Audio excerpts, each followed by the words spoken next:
What's going on, basketball fans? I'm Andrew Corey, joined by the Brett Gonzalez. Some of you guys may recognize us from Gillette Drafted Season 5 that just finished airing a couple weeks ago. Got to give a shout out to our boy Anthony Bruno. Congrats.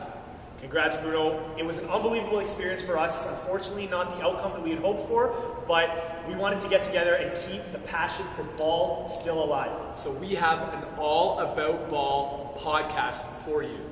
Welcome to the first episode of the Crossover Podcast.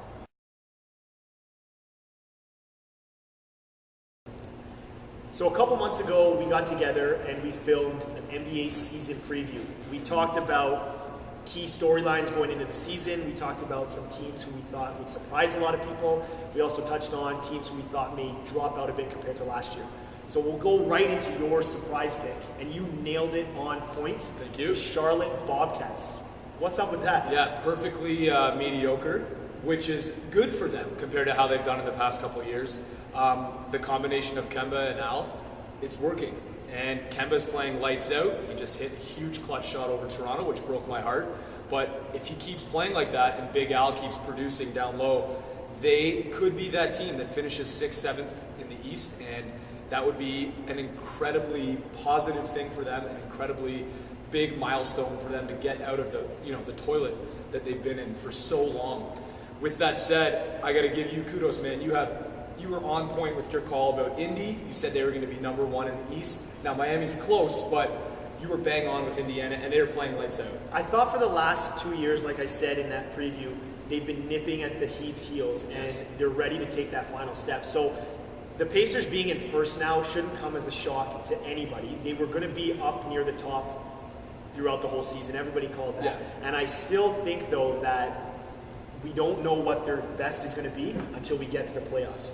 Everybody knows what the Heat can do in the playoffs. You know, we saw them run through a 27-game winning streak last year and still win the championship. So they know they can win either way, whether they're going all out or whether they hold it back a little bit. So I think what the Pacers are doing now is good, but it's not showing anybody anything different that we saw from the Heat. So while I still love my pick of the Pacers, I'm still wary of the Heat because they're looking almost as strong. But, I mean, D. Wade's questionable with his health. That's always going to be the biggest issue. If Danny Granger comes back in a big way, you could be absolutely right. I will eat my words, and Indiana could just run away with the proving. And speaking of another young team that's just on the rise, is the Portland Trailblazers. Once again, you called it, and I got to give it up, man. They're playing unreal. I've always loved the Trailblazers. I'm not going to jump on the bandwagon and say I called them being in first. Right. You know, I said, to be honest, they fight for that 6th or 7th spot because the West, year after year, is so deep. I remember going back, 8-9 years ago when Bargnani was drafted number 1 overall. It is a little funny, but we got to get past it. Yeah, I hated that pick, and I thought for sure the Raptors should have drafted Aldridge. Oh, of course. I've loved Aldridge since then, and if you look back to the Odin injury and the Brandon Roy injury, Aldridge has been through a lot. He could have been a key part of a big three with Odin and Roy. They unfortunately didn't live up to their billing, and now through smart drafting and smart free agency, they have another big three with Aldridge, Lillard, and Nicholas Batum. Yeah. And I think that they're young and feisty, and they've seen the guys above them, like the Spurs and the Thunder, and they think, we're just as good as them. This is our time. And while I don't think that they're going to last in first, I think the consistency of the Spurs is going to show through a little bit more. Portland is definitely a contender in the playoffs. I agree. And speaking of the West, I know I talked about Dallas kind of being a bit of a dark horse, and I think that they still will be. I still think that they'll finish, 6th, 7th. As long as Dirk and Monte can mesh, they're going to do well. I think the cream will rise to the top when it comes to the playoffs. There's a lot of cream. There is. And, the East, let's cross back over to the East, which is so bad. Only 3 teams above 500, which is absolutely pathetic.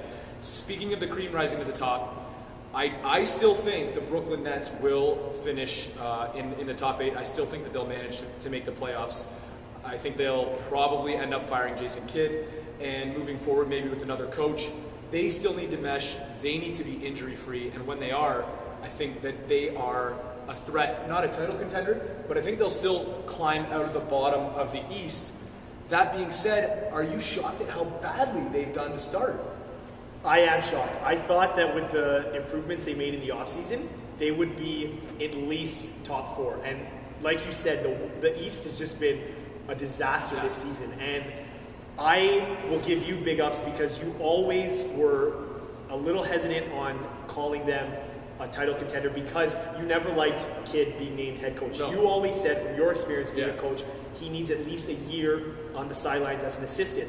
I thought that, in his last couple of years as a player, he kind of had that role as a player coach. Yeah. And with him bringing in Lawrence Frank, who's had lots of years being a head coach, I thought that they would do just fine. They have just been a monstrosity. Well, there you have it. We got teams that are tanking, teams that are doing really well, teams that are surprising us.